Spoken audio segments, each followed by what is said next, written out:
사랑하는 초업제교회 성도 여러분, 유튜브 시청자, 구독자 성도 여러분 반갑습니다. 김정빈 목사입니다.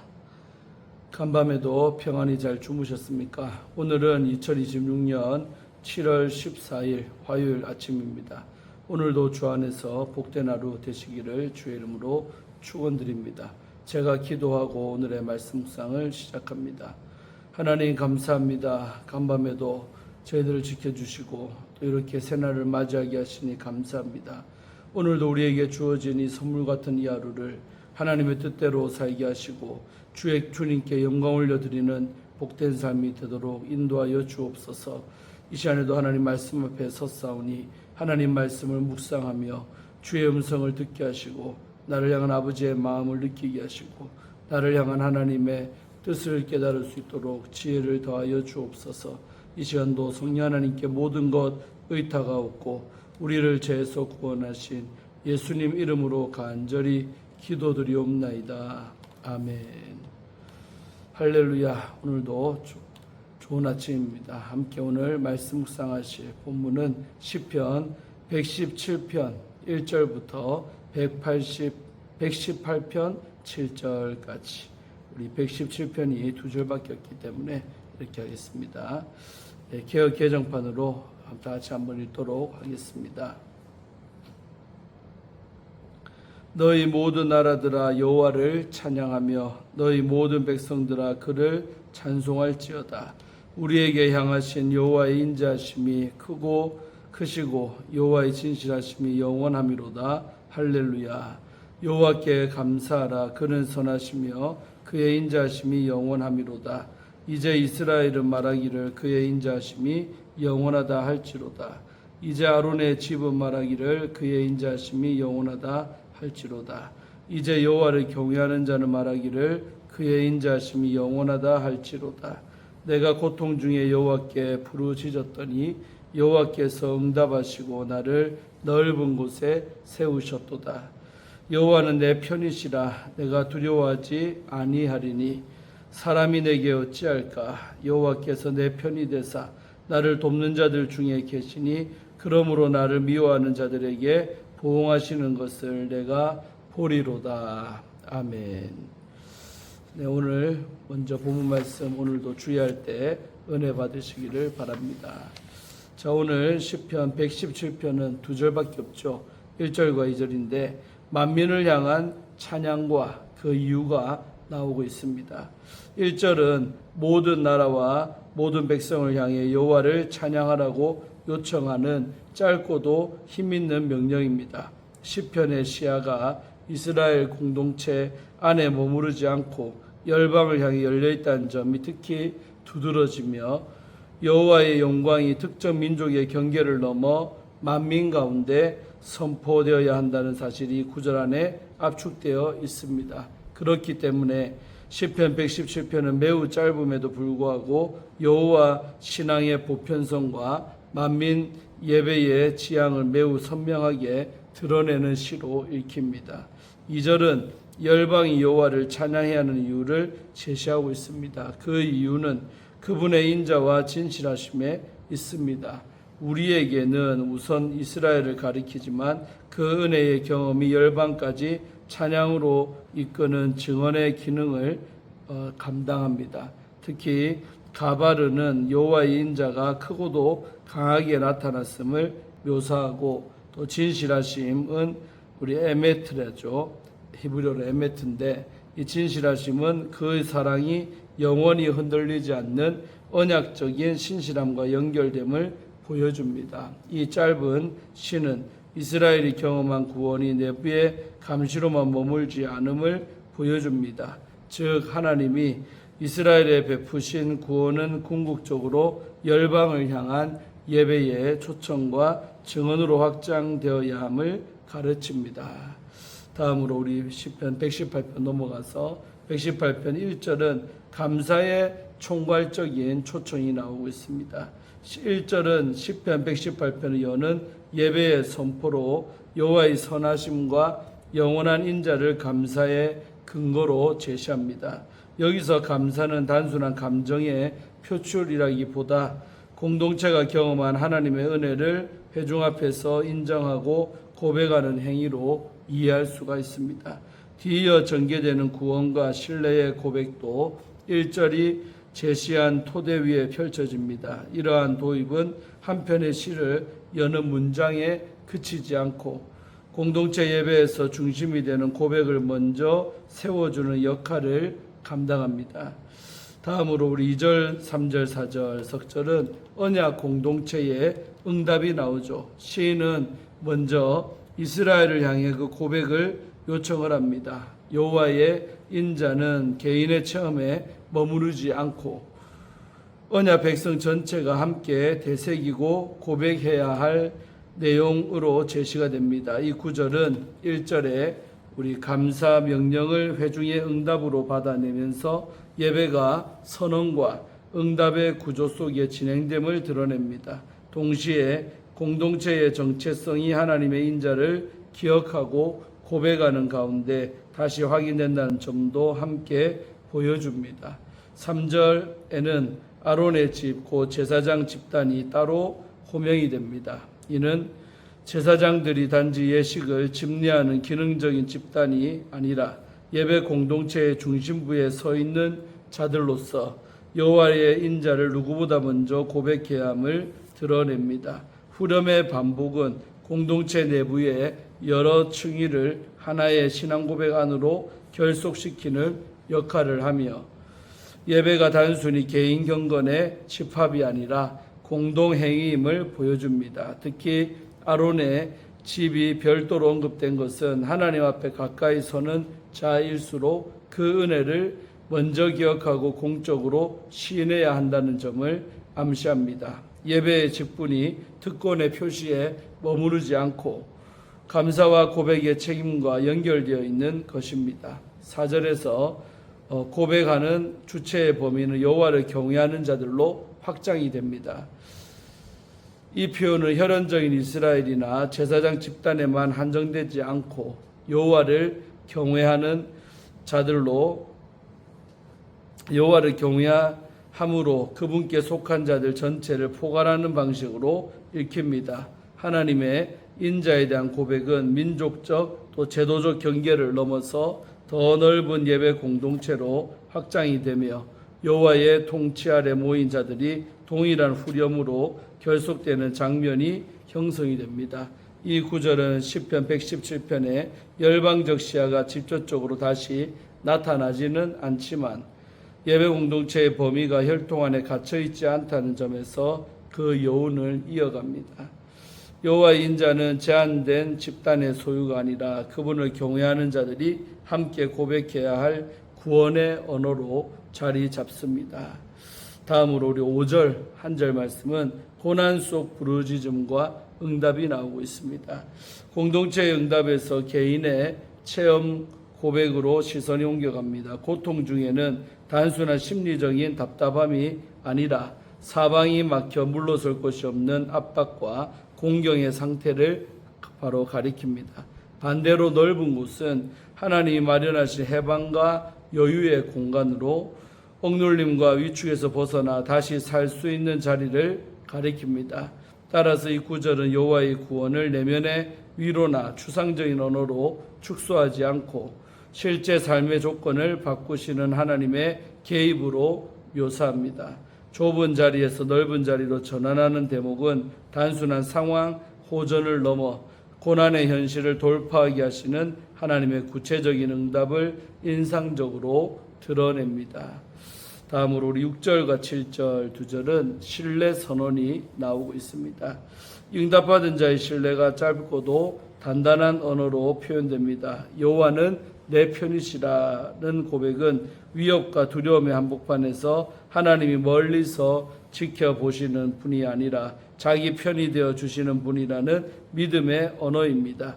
이 확신 앞에서 인간의 위협은 더 이상 절대적인 힘을 갖지 못하며 사람의 적대와 압박은 하나님의 임재 아래서 그 무게를 잃습니다. 본문은 위협이 사라졌다고 말하기보다 그 위협을 해석하는 기준이 달라졌음을 보여줍니다. 이는 8절과 9절에서 사람이나 통치자를 의지하지 말라는 공고의 신학적인 발판을 마련합니다. 8절은 앞선 신뢰의 고백을 한층 더 구체화하여 여호와께서 자신을 돕는 자들 가운데 함께 하신다고 말하고 있습니다. 시인은 자신의 안정과 승리를 스스로 확보한다고 말하지 않고 하나님이 개입하셔서 자신을 지지하고 붙드신다는 사실에 시선을 둡니다. 내가 나를 미워하는 자들을 보리로다라는 표현은 단순한 보복적인 감정이 아니라 최종 판정과 결과가 하나님 손안에 있다는 확신에 더 가깝습니다. 그 대적의 운명을 직접 처리하려는 조급한 열심보다 하나님이 누구의 편에 서시는가를 확인하는 믿음의 시선이 두드러집니다. 이 구절은 고난의 한복판에서도 시선이 원수에게 머물지 않고 도움과 판정을 베푸시는 여호와께 머물러야 함을 조용하지만 분명하게 드러냅니다. 아멘. 이렇게 주예는 마쳤고요. 여호와를 찬양하라는 주제를 가지고 함께 말씀 나눌 때 은혜 받으시기를 바랍니다. 시편 117편은 성경에서 가장 짧은 장입니다. 마틴 루터는 이 짧은 시편 안에서 이방인 구원의 예언, 메시아 왕국의 계시, 오직 믿음으로 구원받는다는 교훈을 발견을 했습니다. 이어지는 시편 118편은 여호와의 인자하심이 영원함을 반복해서 선포합니다. 이를 통해서 모든 민족이 여호와 하나님께 감사해야 하는 이유를 밝히고 있습니다. 첫째로 모든 민족이 여호와를 찬양해야 합니다. 우리 시편 117편 중심으로 보시면 시인은 1절에서 찬양하다라는 뜻의 동사를 두 가지로 사용을 했는데 먼저 우리 할렐루야 할 때가 할랄이죠. 할랄은 기쁨을 주체할 수 없어서 찬양으로 터져 나오는 것을 가리킵니다. 그리고 우리 샤바흐는 소리 높여 공적으로 칭송하다라는 뜻입니다. 이렇게 찬양은 안에서 터져 나오는 기쁨이 밖으로 선포되는 것이죠.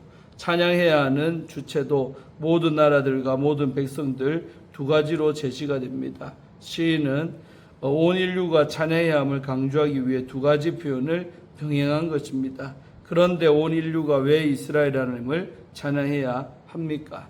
그 이유는 2절에 제시되고 있습니다. 우리에게 향하신 여호와의 인자하심이 크시고 여호와의 진실하심이 영원하리로다. 이스라엘을 향한 하나님의 신실하심이 그 열방을 향한 구원의 통로입니다.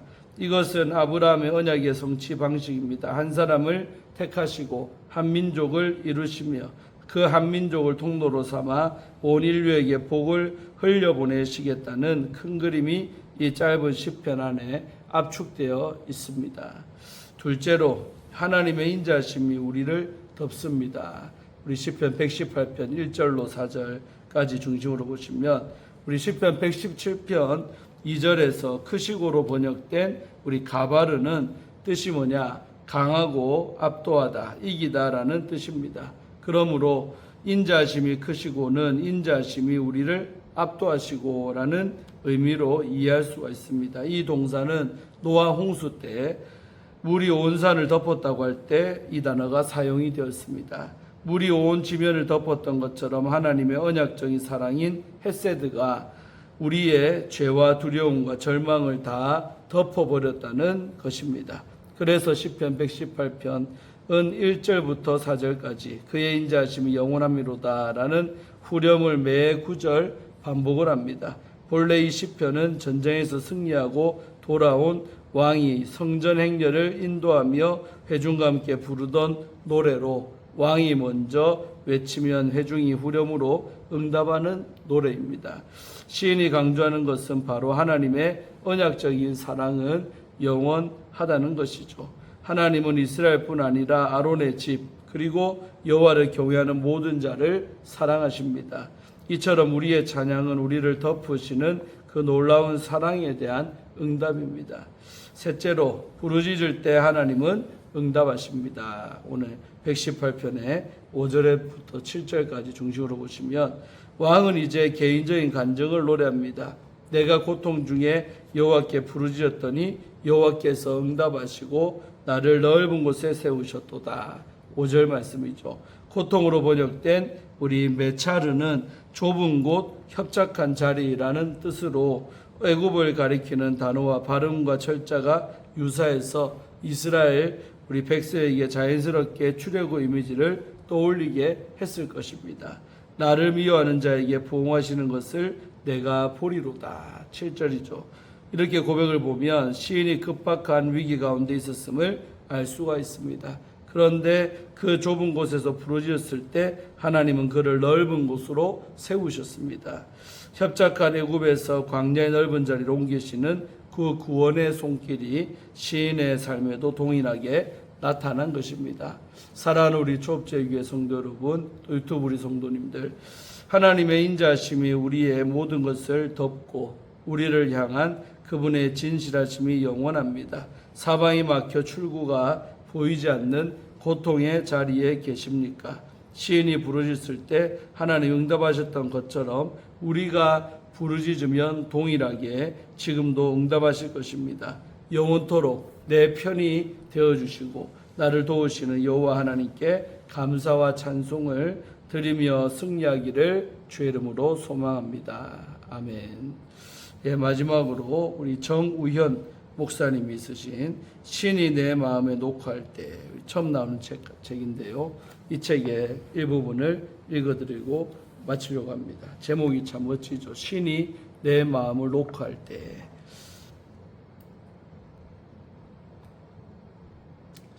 이 반지의 제왕에 스미골이라는 호빗 쪽 사람이 등장을 합니다. 어느 날 스미골은 친구와 함께 뱃놀이를 하며 낚시를 하던 중에 친구가 힘이 센 물고기에 끌려 물속에 빠져들어가 바닥에서 반짝거리는 반지를 발견합니다. 그것은 절대 반지였습니다. 스미골은 눈앞에 반짝거리는 절대 반지를 본 순간 그것을 차지하기 위해서 친구를 죽입니다.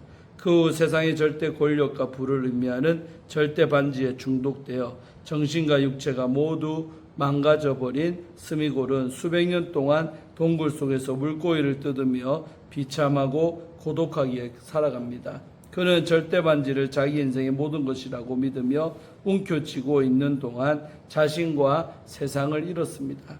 즐기던 빵의 맛도 잃고 자신의 이름조차 기억하지 못하는 괴물이 되었습니다. 더 이상 스미골이 아니었습니다. 그는 골룸이었습니다. 이것은 사는 이유를 엉뚱한 곳에 두면 그 종말이 얼마나 비참한가를 단적으로 보여주는 이야기입니다. 왜 사는지, 존재하는 이유가 무엇인지, 인생의 목적이 무엇인지를 묻는다면 이 중대한 질문에 대해 답하기 위해 사랑을 생각해야 합니다. 어릴 때 좋아하던 사탕을 어른이 되어서도 좋아하는 사람은 많지 않을 것입니다. 나이가 들면서 사탕보다 더 좋은 것을 경험하기 때문이죠. 우리는 하나님의 사랑을 얻은 후 이전에 좋아하던 싸구리 탐욕 대상에 흥미를 잃습니다. 어떤 것과도 바꿀 수 없는 소망, 그것은 우리를 창조한 신과 영원히 함께 살 수 있다는 소망입니다. 그것은 사람들이 인정해주는 명예나 돈 또는 자동차나 집이 주는 소망과 비교할 수 없을 만큼 크고 영원합니다. 반드시 이루어질 실제적 소망입니다. 그러나 하나님의 사랑 없이는 영원한 소망도 없습니다. 아멘. 우리 반지의 제왕 영화 봤습니까? 예, 골룸이 나오죠. 그 얘기 나오는데 참 그 부분이 이렇게 또 적용된다는 게 참 은혜가 되죠. 그래서 우리가 소망을 엉뚱한 데다가 두면 괴물로 바뀐다는 것이죠. 참 의미심장한 말씀 같습니다. 오늘도 큐티를 마치면서 우리에게 주신 귀한 말씀인 줄 믿습니다. 붙잡고 승리하는 오늘 화요일 하루가 되시기를 주의 이름으로 축원드립니다. 제가 기도하고 마칩니다. 하나님 감사합니다. 오늘 이 아침에도 시편 117편, 118편 이렇게 묵상을 하면서 정말 우리가 하나님 왜 찬양하며 살아야 되는가 다시 한번 우리가 그 이유를 깨닫습니다. 또한 아버지 하나님 우리가 고통받고 힘들 때 부르짖으면 하나님께서 우리를 넓은 곳에 응답하시고 세워주신다 하셨습니다. 아버지 힘들고 어려울 때 사람 쫓아가지 말게 하시고 하나님 앞에 독대하며 아버지 앞에 무릎 기도할 때 부르짖을 때 하나님 외면하지 아니하시고 반드시 역사하시고 도와주심을 믿습니다. 우리가 기도로 늘 승리하며 살아가는 인생들 다 되게 하여 주시옵소서. 오늘 이 하루도 하나님께만 영광 올려드리는 하루가 되게 하여 주옵소서.